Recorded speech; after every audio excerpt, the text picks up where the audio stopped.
বাজারের মধ্যে মার্কেটের মধ্যে লিখে দেওয়া হচ্ছে যে রমাদান উপলক্ষে আমাদের পণ্যের মধ্যে 25% ফ্ল্যাট ডিসকাউন্ট। আগে যদি 10% দিত সেটা 20%, আগে 20% দিত সেটা 30%। আর বাংলাদেশের ক্ষেত্রে চিত্রটা হচ্ছে সম্পূর্ণ ডিফারেন্ট। আমি কি এরকম ধৈর্যের সাথে ধারাবাহিকভাবে মানুষের উপকার করতে পারি? একটা বিপদের টেনশন নিয়ে মাথায় মৃত্যুর পরোয়ানা নিয়ে ঘুরতেছে, এই সময় পর্যন্ত কি উনি কি করছে? মানুষকে হেল্প করছে। এই যে জুলাই আন্দোলন হয়েছে, মাস্টারমাইন্ডকে এটা নিয়ে মানে ক্রেডিট নেওয়ার জন্য সবাই পাগল হয়ে গেছে। বাংলাদেশের মধ্যে কোনো কিছু একটা মানে ইনসিডেন্ট ঘটলে ক্রেডিট নেওয়ার জন্য পাগল হয়ে যায়, মানে তার নামটা কেন ওইভাবে হাইলাইট করলো না? আপনার ব্যাপারে রাসূলুল্লাহ সাল্লাল্লাহু আলাইহি ওয়াসাল্লাম আমাকে কিছু কথা বলেছে, সুসংবাদ দিয়েছে। তো কি সুসংবাদ দিয়েছে বা কি বলেছে এটা আমি ততক্ষণ পর্যন্ত বলবো না যতক্ষণ পর্যন্ত না আপনি আমাকে আপনার গোপন আমল সম্পর্কে না বলেন। আপনি কি এমন আমল করেন, কি এমন গোপন আমল আছে, কি এমন মর্যাদাবান আমল আছে যে আমলের কারণে রাসূলুল্লাহ সাল্লাল্লাহু আলাইহি ওয়াসাল্লাম আপনার ব্যাপারে সুসংবাদ দিয়েছে। এই যে আমার সামনে একটা ফোন আছে, ল্যাপটপ আছে, ভালো দামি একটা মাইক্রোফোন আছে, এটা কিন্তু বর্তমান যে শিল্প বিপ্লব, এই শিল্প বিপ্লবের খুব ভালো একটা উদাহরণ। এই জিনিসগুলো আমাদের জন্য খুব ইজি করে দিচ্ছে সেই শিল্প বিপ্লব। এবং শিল্প বিপ্লবের পরে মানে মানুষের মধ্যে বস্তু নিয়ে গবেষণা করা, বস্তুকে কাজে লাগানোর যে একটা চিন্তা গবেষণা, এটা মানবজাতি খুব বেশি উপকার করেছে, এটা অস্বীকারের কিছু নেই। কিন্তু এর পাশাপাশি আমাদেরকে যেটা ক্ষতি করেছে সেটা হচ্ছে যে আমাদেরকে অনেক বেশি ম্যাটেরিয়ালিস্টিক করে দিছে। আমরা সব কিছুর বিনিময় নিতে চাই। আমরা এত বেশি পুঁজিবাদী হয়ে গেছি যে বিনিময়হীন যে কাজ করা যায় এবং এটা দিয়ে আমি একটা মানুষের যে হ্যাপিনেস পাবো, তার অন্তর থেকে যে দোয়া পাবো এবং তার দোয়ার বরকতে আমি যে আল্লাহ তাআলার পক্ষ থেকে অনেক অনেক বেশি বারাকা পাবো, এটা আমরা ভুলেই গেছি। সুবহানাল্লাহ, ভুলেই গেছি। কিন্তু আমাদের নবী রাসূল তো এমন ছিলেন না। একদম ভাই দেখেন, এমন ছিলেন না, কখনোই না। আমাদের এই যে মানে rules for life from the holy Quran, এটা যেহেতু আমাদের এই সিরিজ চলছে পডকাস্টের, তো এখানে আমাদের রসুল সাল্লাল্লাহু আলাইহি ওয়াসাল্লাম কিংবা নবী আলাইহিস সালাম ওনাদের যে লাইফ ছিল সেখান থেকে আমরা কি নিচ্ছি? জীবনের বিভিন্ন রুল নিচ্ছি। এরকম কথা অনেককে বলতে শোনেন না যে অনেক মানুষকে উপকার করে দেখছি, মানুষের সাথে অনেক ভালো ব্যবহার করে দেখছি, আর না, এরকম বলে না? সুবহানাল্লাহ। অথচ মুসা আলাইহিস সালাম এর জীবনের দিকে দেখেন, মুসা আলাইহিস সালাম মিশর থেকে পালিয়ে চলে আসছেন মাদিয়ানে। এখানে আসার পরে উনি একটা জায়গায় বসছেন, বসার পর দেখছেন যে মানুষ একটা কুয়া থেকে তাদের যে মেষগুলো আছে এগুলোকে পানি পান করাচ্ছে। দুইটা মেয়ে দূরে দাঁড়িয়ে আছে, তারা যাচ্ছে না। তো তাদেরকে জিজ্ঞেস করুন যে তোমরা এখানে যাচ্ছ না কেন, বা তোমরা কেন পারছো না? বলছে যে আমরা আসলে আমাদের বাবা তো অনেক অসুস্থ, তিনি কাজ করতে পারেন না, তো এই কাজগুলো আমাদের করতে হচ্ছে। তার মানে এই দুইটা মেয়ে কিসের মধ্যে আছে? বিপদের মধ্যে আছে, অসহায় আছে, দে নিড হেল্প, তাদের সহযোগিতা দরকার। মুসা আলাইহিস সালাম একদম লাভবাহিক বলে দাও আমার কাছে, শক্তিশালী, গিয়ে একদম ভিড় ঠেলে পানি টানি দিয়ে পাঠায় দিচ্ছেন। পাঠায় দেওয়ার পরে কোরআনে এই ঘটনার বর্ণনাটা যেভাবে আসছে, সুম্মা তাওয়াল্লা ইলা জিল্লি, উনি আস্তে করে কি করলেন, ওই যে গাছের ছায়া সেখানে গিয়ে বসে গেলেন, ইলা জিল্লি। সুবহানাল্লাহ। এই পুরো যে স্টোরিটা বললাম, এখানকার কাহিনীটা কি, যে উনি দুইটা মেয়ে হেল্প দরকার ছিল, হেল্প করছেন, হেল্প করে আস্তে করে কেটে পড়ছেন। উনি কিন্তু ওনাদের কাছ থেকে, ওই দুইটা মেয়ের কাছ থেকে কি নেয় নাই, পারিশ্রমিক নেয় নাই। পশুকে পান করানো মানে কূপ থেকে তুলে, এটা কিন্তু মানে সো টাফ। আমাদের কাছে হয়তো একটা একটা রূপকথার গল্পের মতো, আচ্ছা পান করা দিছে, কিন্তু আমরা যেমন ধরেন আমাদের এখনকার যে কাজগুলো করে আমরা জীবিকা নির্বাহ করি, এগুলোকে যেমন অনেক টাফ মনে হয়, ওই টাইমে ওইটা যেহেতু তাদের জব ছিল মেন, এবং ওইগুলো কিন্তু প্রচুর পরিমাণে পারিশ্রমিক একটা কাজ ছিল, উনি কোনো পারিশ্রমিক নেয় নাই। উনি তাওয়াল্লা ইলা জিল্লি, মানে ওনার ছায়ায় গিয়ে বসে পড়ছেন। ওরা যে বলবে থ্যাংক ইউ ভাইয়া, আপনি এই হেল্পটা করছেন, এগুলো জাস্ট আস্তে করে কি করছেন, উনি ওখানে চলে গেছেন। সুবহানাল্লাহ।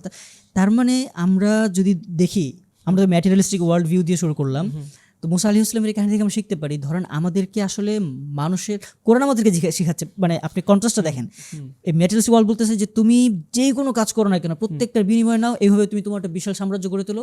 কিন্তু কোরআন বলতেছে যে তুমি কাজ করো উইদাউট এনি রিওয়ার্ড। এখান থেকে অনেক মানুষ ভুল বুঝতে পারে যে তার মানে আমি যে কোনো কাজ করবো, আমি কি বিনিময় নিব না? তো বিনিময় ছাড়া তো দুনিয়া আছে, আমি কি প্রফিট জেনারেট করবো না? না, ব্যাপারটা এমন না, এটা ব্যবসা। আরেকটা হচ্ছে ব্যবসার মধ্যে একটু ছাড় দেওয়া।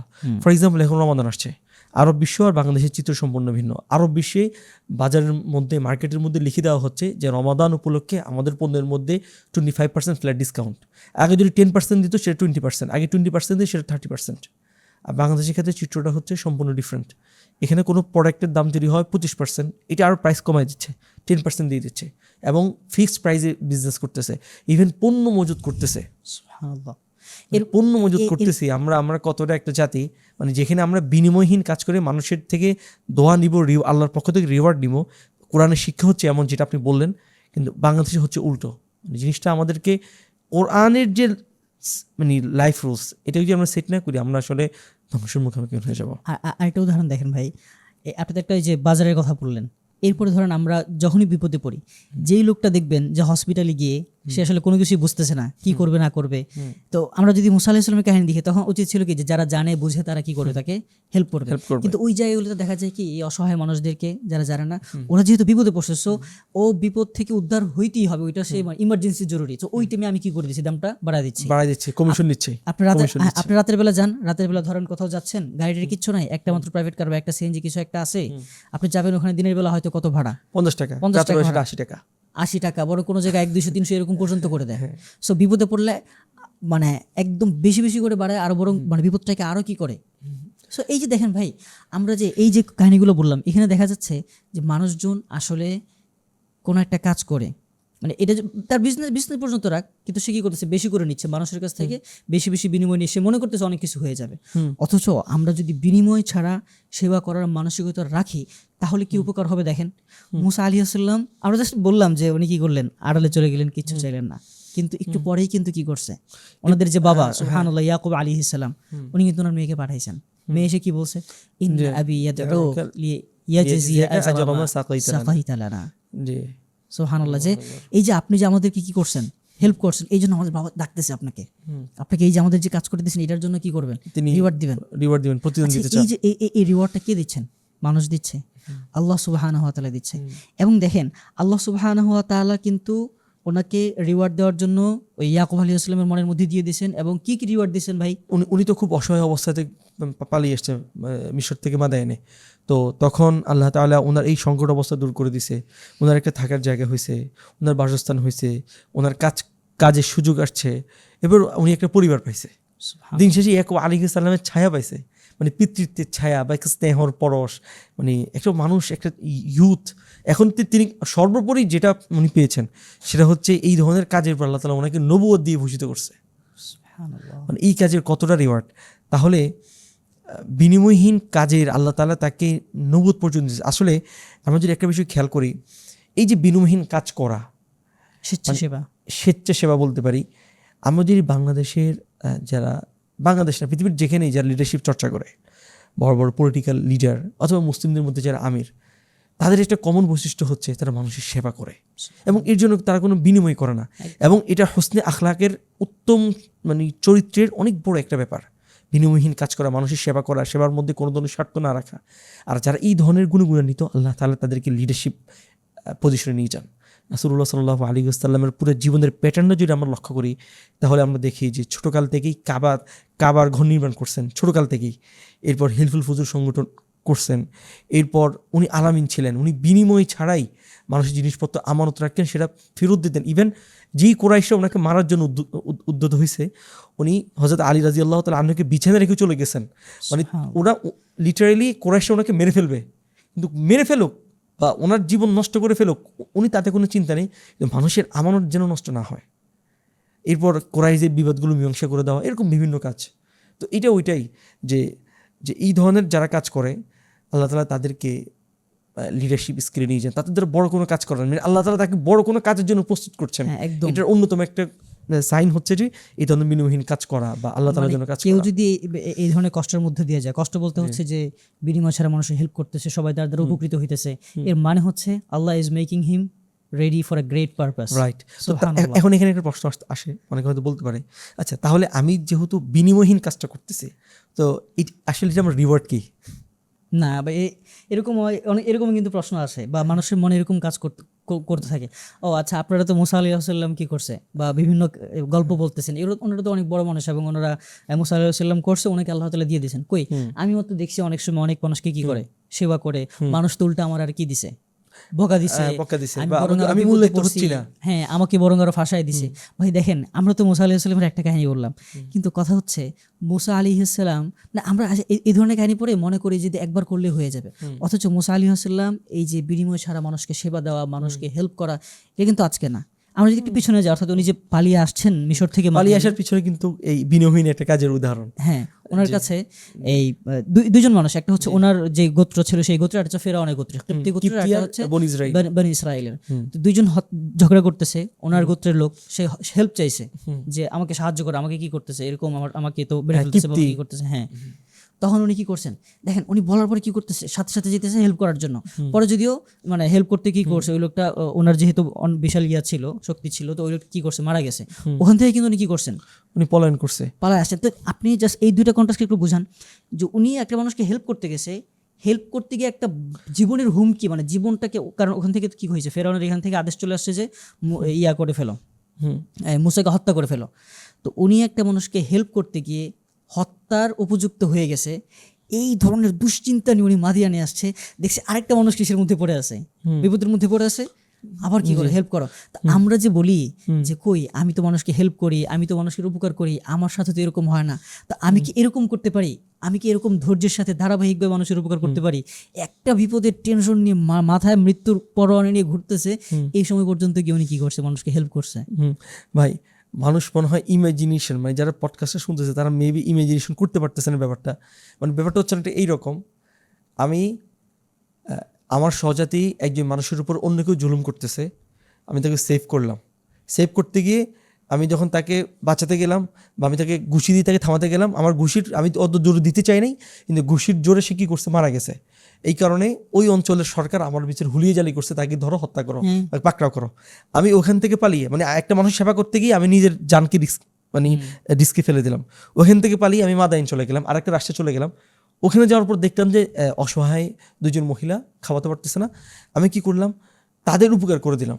উপকার করে আমি তাদের ড্যাম কেয়ার, আমি তোমাদের উপকার করছি, আবার কিসের বিনিময়, আমার বিনিময় আমি আল্লাহর কাছে, আমি তাদের দিকে ফিরেও তাকালাম না, প্রয়োজনেও নাই।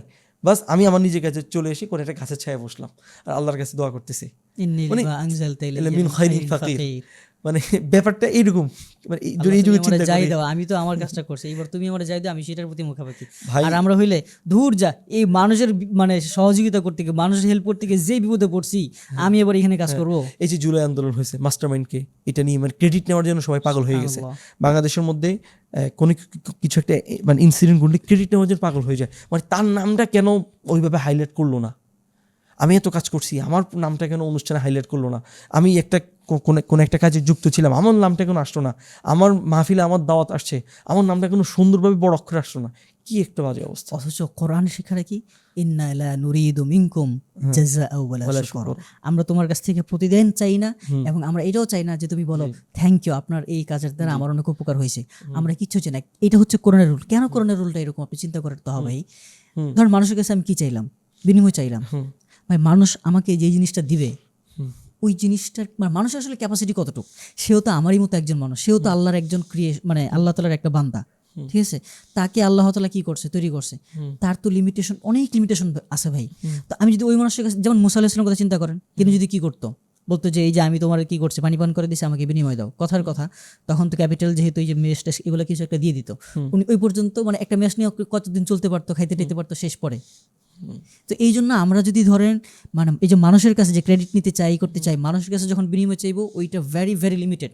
এর বিপরীতে যদি আমরা আল্লাহ তাআলার কাছে চাইবো, আল্লাহ তাআলা নিজের অবস্থা অনুপাতে দিবে। যেমন আমি একটা চিন্তা করি, ধরেন একটা মানুষ, সে হয়তো এই যে বিজনেস করতেছে, আমরা তো ধরেন বললাম যে শুধু সেবা, বিজনেস আলাদা প্রফিট করা যায়, ঠিক আছে ভাই, বিজনেসে প্রফিট করা যায়, কিন্তু একটা মানুষ ধরেন বিজনেসে, এরকম অনেক মানুষ আছে, কিন্তু আমরা জানি এরকম মানুষের কথা, সে ধরেন বিজনেস করতেছে, কাস্টমারদের থেকে 1 টাকা 2 টাকা বা ধরেন 5-10 টাকা 100 টাকা লাভ দিয়ে দিচ্ছে, সে লাভ করতেছে, কিন্তু তাদেরকে কি করতেছে, অনেক ছাড় দিচ্ছে। এই যে ধরেন আমরা মনে করি যে রমজান আসলে ভাড়া দিলে আমার ব্যবসাটা হয়ে যাবে, কিন্তু ধরেন এই লোকটা যে ছাড় দিলে, ধরেন তার কাছ থেকে তো অন্য ব্যবসায়ীরা কি করে, প্রোডাক্ট কিনতে আসে। তো আমি যখন ওই ব্যবসার কাছে যাবো, এবং সে তো বুঝবে ব্যবসার পলিসিটা, যে আমার কাছ থেকে তো এই লোক কি করছে, এরকম করে আমার মানে আমাকে লাভ দিছে বা আমাকে ছাড় দিছে, আমাকে ডিসকাউন্ট দিছে। তো সে যদি ধরুন কথার কথা, সে লন্ড্রিতে আছে, সে সবজি বাজারে আছে, সে বিভিন্ন জায়গায় আছে, সে কি তাকে বলবে না ঠিক আছে ভাই আমি তোমার ছাড় দিয়ে দিই? এরকম হয় না ভাই, ছাড় দিলে কিন্তু কাস্টমার বাড়ে, হ্যাঁ বাড়ে, কমে না, এবং হচ্ছে এইভাবে আল্লাহ তাআলা তারা কি করে দেন, এবং বাড়াই দিচ্ছেন। এরকম প্রত্যেকটা ধরেন যারা আমরা বললাম যে মুসলিম সেবক বা মুসলিম দায়ী, যারা সমাজ সেবামূলক কাজ করে, এরকম মানুষদেরকে দেখবেন যে এরা সব সময় শুধু মানুষকে দিতে থাকে, বিনিময় ছাড়া মানুষের হেল্প করতে থাকে, সারাদিন করতে থাকে। এই মানুষগুলো যখন বিপদে পড়ে, আমি যখন কি করতেছি, ধরেন আসলে মানে আমাদের মূল বিষয়টা বলি, আমি যখন বিনিময় ছাড়া কোনো কাজ করতেছি তখন আমি আসলে কি করতেছি, আল্লাহ তাআলার অন্য একজন বান্দাকে আমি হেল্প করতেছি। তো আল্লাহ কি এটা দেখে না? ইন্নাল্লাহা আলিমুম বিযাতি সুদূর, আল্লাহ তাআলা তো সবকিছু দেখে, আল্লাহ তাআলা আমাদের প্রত্যেকটা জিনিসের সূক্ষ্মভাবে দেখে।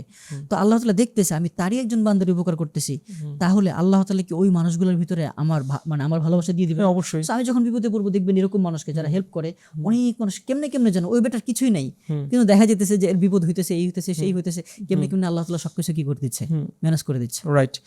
আর এখন একজন মানুষ যে দান করতেছে, দানের ইনস্ট্যান্ট একটা রিওয়ার্ড আছে, ইনস্ট্যান্ট তৃপ্তির ব্যাপারটা। ফর এক্সাম্পল, আপনি বাইক নিয়ে বাজারে যাচ্ছেন গ্রীষ্মের উত্তপ্ত গরমের মধ্যে, তো একজন অসহায় মানুষ রাস্তা দিয়ে যাচ্ছে, তো বাজারটা একটু দূরে, ধরুন 3-4 কিলোমিটার দূরে। তো আপনি যদি রাস্তায় অন্য কোনো গাড়িটাই নেই, গ্রামের একটা মেঠোপথ, আপনি যদি ওই মানুষটাকে আপনার বাইকে করে নিয়ে বা ও বাজারে যাচ্ছে, আপনিও যাচ্ছেন, যেহেতু মানুষটি হেঁটে যেতে কষ্ট হবে, অনেক অসহায় মানুষ, আপনি তাকে গিয়ে বাজারে নামিয়ে দিলেন। এখন ওই মানুষটার অন্তর থেকে আপনার জন্য কি দোয়াটা আসবে? এই যে সে দোয়াটা করলো এবং আল্লাহর পক্ষ থেকে একটা সাকিনা সুকুন পেলেন, এই জিনিসটার কোনো বিনিময় হয়? বিনিময় হয় না। এটাই হচ্ছে বান্দার জন্য ইনস্ট্যান্ট একটা পাওয়া। আমি ধরেন ভাই অনেক লাভ করলাম, মানে সে সেবা করলাম না, তো এরকম মানুষদেরকে দেখবেন কি যে এরা অনেক টাকা কামায়, কিন্তু ধরেন এদের অসুস্থতা থাকে, বাচ্চা কাচ্চা কথা শোনা না, ফ্যামিলি থেকে শান্তি নাই, এইভাবে আসলে প্রথমত সে মানসিক শান্তিটা তো পায়ই না, এবং সে যতই বেশি কি করুক, ইনকাম করুক, কোনো না কোনোভাবে দেখা যেতেছে কি সবকিছু মানে হাতে কিছু থাকতেছে না, এরকম হয়ে যেতেছে। কিন্তু বিপরীতে যারা এরকম সেবা করতেছে, ওদের দেখেন, ওদের হয়তো ধরেন আপনার সন্তান ওদের ভালো কথা শুনে, টাকা পয়সা কিন্তু নাই, ওরকম গ্ল্যামার নাই, কিন্তু ধরেন তারা সুস্থ থাকতেছে, মানসিকভাবে শান্তি থাকতেছে, খুব মানে সুকুন এবং শান্তিপূর্ণ একটা জীবনকে কি করে দেওয়া যায়, কাটিয়ে দেওয়া যায়। এই জন্য আমার কাছে মনে হয় যে সবসময় তো আমরা ধরেন বিনিময় নিয়ে কাজ করতে চাই, অথবা সব দেখিয়ে শুনে কাজ করতে চাই, যা কিছু করি অনেক কিছু সবকিছু প্রকাশ করি।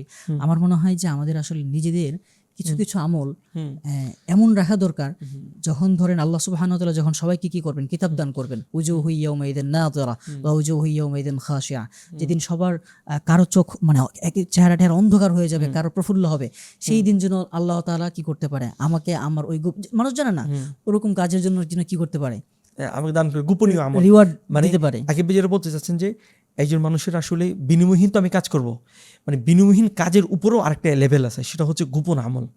হ্যাঁ, এটা একটা গুড পয়েন্ট, কারণ নবী রাসূলদের এবং সালাফদের এবং সাহাবাদের গোপন আমল ছিল। ইভেন আমরা যে 4 খলিফা কথা জানি, হযরত আবু বকর রাদিয়াল্লাহু তাআলা আনহু, হযরত ওসমান রাদিয়াল্লাহু তাআলা আনহু, প্রত্যেকের গোপন কোনো আমল ছিল। কোনো সাহাবী এমন করতেন যে কোনো এক অসহায় বৃদ্ধ মহিলাকে অনেক মরুভূমির গভীরে থাকতেন, ওখানে গিয়ে দুধ দহন করে ওনাকে পুরা সব খাবার টাবার খাইয়ে তারপরে আসতেন। আমি একজন আরব ড্রাইভারের ঘটনা জানি, ঘটনাটা খুব বেশি ইন্টারেস্টিং। এটা আসলে বর্তমান এই সময়ের জন্য এটা আসলে আমাদের জন্য অনেক বড় শিক্ষণীয় ঘটনা। ঘটনাটি এমন যে এক আরব শায়েখকে রাসূলুল্লাহ সাল্লাল্লাহু আলাইহি ওয়াসাল্লাম স্বপ্ন দেখালেন যে তুমি এখনই গিয়ে অমুক ড্রাইভারকে, অমুক ব্যক্তিকে তুমি জান্নাতের সুসংবাদ দাও। আরব শায়েখ তো ঘুম থেকে উঠে গেলেন, কি হলো, কি স্বপ্ন দেখলাম? তখন যেহেতু রাসূলুল্লাহ সাল্লাল্লাহু আলাইহি ওয়াসাল্লাম স্বপ্নে আসেন, রাসূল কাসেম যিনি স্বপ্ন দেখলেন সত্য স্বপ্ন, তিনি কি করলেন, ওই ড্রাইভারের খোঁজ নেওয়া শুরু করলেন, ওই লোকটার খোঁজ নেওয়া শুরু করলেন, ওই লোকটা কে। তো মানে উনি এত সাধারণ একজন মানুষ, উনি একজন ড্রাইভার, কত ড্রাইভারও তো আছে, এত সাধারণ একজন মানুষ।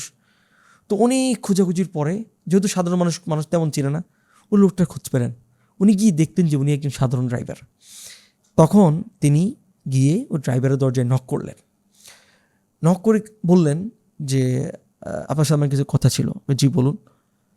আমি এমন জিনিস স্বপ্ন দেখছি আপনার ব্যাপারে, রাসূল সাল্লাল্লাহু আলাইহি ওয়াসাল্লাম আপনার ব্যাপারে স্বপ্ন দেখছি, আপনার ব্যাপারে রাসূলুল্লাহ সাল্লাল্লাহু আলাইহি ওয়াসাল্লাম আমাকে কিছু কথা বলেছে, সুসংবাদ দিয়েছে। তো কি সুসংবাদ দিয়েছে বা কি বলেছে এটা আমি ততক্ষণ পর্যন্ত বলবো না যতক্ষণ পর্যন্ত না আপনি আমাকে আপনার গোপন আমল সম্পর্কে না বলেন। আপনি কি এমন আমল করেন, কি এমন গোপন আমল আছে, কি এমন মর্যাদাবান আমল আছে যে আমলের কারণে রাসূলুল্লাহ সাল্লাল্লাহু আলাইহি ওয়াসাল্লাম আপনার ব্যাপারে সুসংবাদ দিয়েছে। তখন অনেক পিড়াপিড়ির পর লোকটা বলতে রাজি হলো যে আসলে দেখুন, আমার প্রতিবেশী একজন লোক মারা গেছে কিছুদিন হলো, তার পরিবারের 5টা সন্তান, তার বিধবা স্ত্রী, কেউ নেই তার পরিবারে, কিন্তু ওই লোক সে তো আমার প্রতিবেশী, কিন্তু ওই লোকটা মারা যাওয়ার পরে আমি যখন ঘরে আমার নিজের পরিবারের জন্য কিছু নিয়ে আসি, আমি সবার আগে তার ঘরে পৌঁছে দিই। তার স্বামী যে মারা গেছে, এই ছোটো ছোটো বাচ্চাগুলোর বাবা যে মারা গেছে, আমি এটা তাদেরকে অনুভূত হতে দিই না। আমি চেষ্টা করি তাদের এই দুনিয়াবি প্রয়োজন যেটা আছে, একটা সংসার চালানোর যে প্রয়োজনগুলো আছে, এটা আমি আমার হয়তো অনেক কষ্ট হয়, কারণ আমি একজন ড্রাইভার মানুষ, কিন্তু আমি চেষ্টা করি, হয়তো আমার এই আমলটা আল্লাহর কাছে কবুল হয়ে গেছে। তাহলে মানে এইটা হচ্ছে গোপন আমল। তো মানে আমাদের কি এরকম গোপন আমল আছে যে গোপন আমলগুলো শুধু আমি আমার রবের জন্য করি, এবং আমি আমার রবের সামনে বলতে পারি, আল্লাহ এই আমলটুকু আপনার জন্য আমি করছি, এটা আপনার জন্য, এই আল্লাহ এই আমলের উসিলা আপনি আমাকে নাজাত দিয়ে দেন। অথবা আপনি যে বললেন যে কিয়ামতের দিনে কিছু মানুষের চেহারা খুব অন্ধকার হয়ে যাবে, কিছু মানুষের চেহারা অনেক উজ্জ্বল হয়ে যাবে, ওই সময়টাতে আল্লাহ তাআলা যখন আমার এই গোপন আমলগুলো প্রকাশ করে দিবে, এবং এর কারণে আমি যে মর্যাদায় উন্নতি হব, এবং আমার চেহারা যখন উজ্জ্বল হয়ে যাবে, জ্বলজ্বল করতে থাকবে, তখন একজন মুমিন মানদার ওই গোপন আমলকারীর অবস্থা কেমন হবে। আল্লাহু আকবার। তো এই যে একটা কথা আছে না, হাল্লাকা সিররুন ইনদাল্লাহ, হাল্লাকা সিররুন ইনদাল্লাহ, আল্লাহর কাছে যে আল্লাহ ছাড়া মানে আল্লাহ ছাড়া আর কেউ জানে না তোমার এমন কোনো গোপন আমল কি আছে, এমন আল্লাহর কাছে করো, আল্লাহ শুধু আল্লাহ জানে। আমাদের সামনে আসলে দুইটা পথ। একটা পথ হচ্ছে যে আমি যাই করব না কেন এগুলোর জন্য মানুষের কাছে রিওয়ার্ড চাইবো, এবং মানুষ আমাকে লিমিটেড রিওয়ার্ড দিবে যেটা শেষ হয়ে যাবে। আরেকটা পথ হচ্ছে আমি আসলে এমনভাবে কাজ করব মানুষের জন্য যে এটার বিনিময়ে আমি আল্লাহর কাছে চাইবো, আমি আল্লাহর কাছে চাইবো ভাই, এবং আল্লাহ সুবহানাহু ওয়া তাআলা যেটা দিবেন, ইন্নাল্লাহা মা ইয়াতি হুয়া বাকিন, এর চিরস্থায়ী থাকবে। সো ম্যাটেরিয়ালিস্টিক যে ওয়ার্ল্ড, আমরা যদি পুরোটা সামারি করি, বা আমাদের যে আসলে কি বললাম আমরা, বা কোন পয়েন্টে আমরা আসতে চেয়েছি, যে মানুষ যে কোনো কিছু করে দিব তাদের জন্য, আমি প্রত্যেকটার বিনিময়ে ছোট ছোট ছোট ছোট করে বিনিময় নিব, যেটা অনেক লিমিটেড। এটা হচ্ছে আমাদেরকে দুনিয়া শিখায়, ম্যাটেরিয়ালিস্টিক ওয়ার্ল্ড শিখায়। এর বিপরীতে আমাদের কাছে যেই পথটা আছে, যেটা আমরা মুসা আলাইহিস সালাম থেকে, এরপরে বিভিন্ন কাহিনী থেকে বা বিভিন্ন আয়াত থেকে আমরা যেটা শিখলাম, সেটা হচ্ছে আমরা এই যে আপনি যে লাস্ট কাহিনীটা বললেন বা গল্পটা বললেন, যে আমরা বরং মানুষের নির্ভরতার জায়গা হব। আমার উপর যেন মানুষ কি থাকে, নির্ভর থাকে, মানুষ যেন আমার কাছ থেকে সেবা পায়, মানুষ যেন আমার কাছ থেকে ভালোবাসা পায়, মানুষের জীবনের হাসি, এগুলোর কারণ যেন আমি হই, আমি তাদের মধ্যে সুখদান ছড়িয়ে দিব, মানুষের মুখে হাসি ফোটাবো। এবং এই প্রত্যেকটার বিনিময়ে আল্লাহ সুবহানাহু ওয়া তাআলার কাছে চাইবো, এবং আমি দৃঢ়ভাবে বিশ্বাস করি যে আল্লাহ সুবহানাহু ওয়া তাআলা যেই বিনিময় আমাকে দিবেন, ওইটা কখনোই শেষ হবে না। এবং ওইটা যে আল্লাহ তাআলা কত দিবেন, ইয়াখলুকু মা ইয়াশা ওয়া ইয়াখতার, আল্লাহ তাআলা আমাকে কাজের বিনিময়ে আমাকে বিনিময় দিবেন, এবং আমাকে গ্রেট একটা পারপাসের জন্য কি করবেন, রেডি করবেন। তাহলে যে আল্লাহ মানে আমার কাজটা কি, ধরেন আমাদের অডিয়েন্স বা আপনি আমি, আমাদের সবার কাজটা হচ্ছে যে আমরা মানুষের জন্য কাজ করব। ওয়ালা নুরিদু মিনকুম জাযাআ ওয়ালা শুকরা, তোমাদের কাছ থেকে কোনো প্রতিদান, কোনো শুকরিয়া, থ্যাঙ্ক, এগুলো কিচ্ছু চাই না, কারণ আমি বিশ্বাস করি ইন্নাল্লাহা লা ইউযিউ আজরা মান আহসানা আমালা। আমি যদি মানুষের প্রতি ভালো ব্যবহার করি, আমি যদি মানুষকে হেল্প করি, তাহলে আল্লাহ তাআলা আমার এটার বিনিময়, আমি কার কাছ থেকে চাইতেছি, লা ইউযিউ আজরা মান আহসানা আমালা, বিনিময় কখনোই শেষ হবে না, কখনোই শেষ হবে না, মানুষ যেটা দিবে শেষ হয়ে যাবে। সো ক্যাম্পাসে একজন ছাত্র আসছে, নতুন ভর্তি হয়েছে, ফ্রেশার, সে কিছু বোঝে না, আমি তাকে সবকিছু বুঝাই দিই আল্লাহর জন্য। সুবহানাল্লাহ। হ্যাঁ, আমি মসজিদে গেছি, এই যে মানুষ অজু করতে পারতেছে না, আমি তাকে অজু করার ব্যবস্থা করে দিই। একজন অন্ধ মানুষ রাস্তা পার হতে পারতেছে না, আল্লাহর জন্য রাস্তা পার করে দিই। এরকম আরও যত যা কিছু দেখতে পাই, মানে আল্লাহর জন্য আমি কিছু করে দিই, মানে সব কিছু আমার বিনিময় নিতে হবে।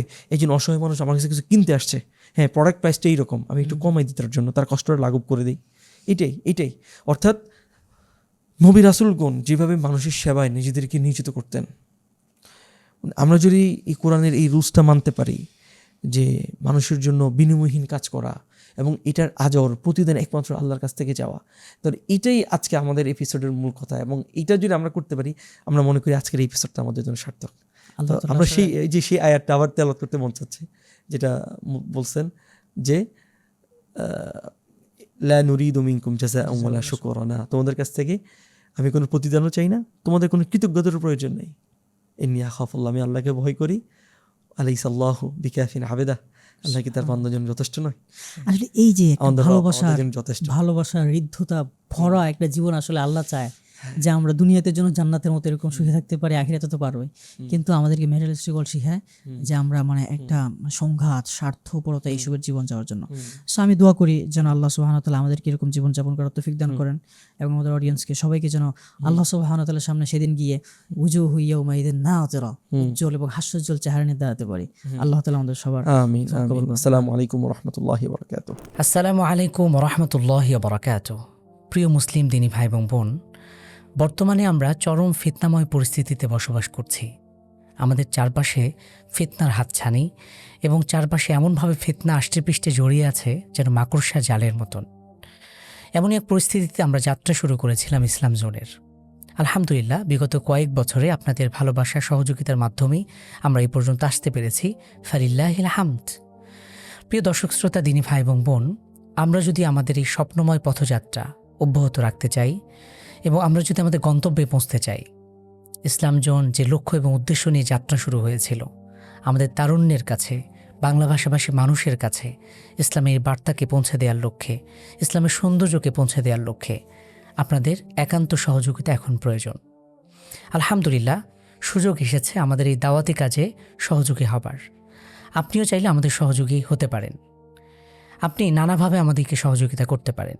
প্রথমত, আল্লাহ সুবহানাহু ওয়া তাআলার কাছে আমরা দোয়া কামনা করি আল্লাহ সুবহানাহু ওয়া তাআলা যেন আমাদের এই স্বপ্নগুলোকে কবুল করেন এবং বাংলা ভাষাভাষী 30 কোটি মানুষের কাছে ইসলামের এই দাওয়াকে পৌঁছে দেওয়ার তৌফিক দান করেন। বিশেষত ইসলাম জোন যারা তরুণ আছে, জেনারেল পড়ুয়া দিনী ভাই বোন, তাদের কাছে ইসলামের বার্তাকে পৌঁছে দেওয়ার লক্ষ্যেই কাজ করছে। আপনি যে কোনোভাবে আমাদের পাশে এসে দাঁড়াতে পারেন। বিশেষভাবে আমরা কামনা করছি আমাদের এই যাত্রাকে অব্যাহত রাখার জন্য অর্থনৈতিক সহযোগিতা বিশেষভাবে প্রয়োজন। প্রিয় দিনী ভাই এবং বোন, আপনি যদি আমাদের পাশে থাকতে চান তাহলে নিচে দেওয়া লিঙ্ক থেকে অথবা সরাসরি অ্যাকাউন্টের মাধ্যমে ডোনেট করতে পারেন। জাযাকুমুল্লাহ খাইর। ওয়াসসালামু আলাইকুম ওয়া রাহমাতুল্লাহি ওয়া বারাকাতুহু।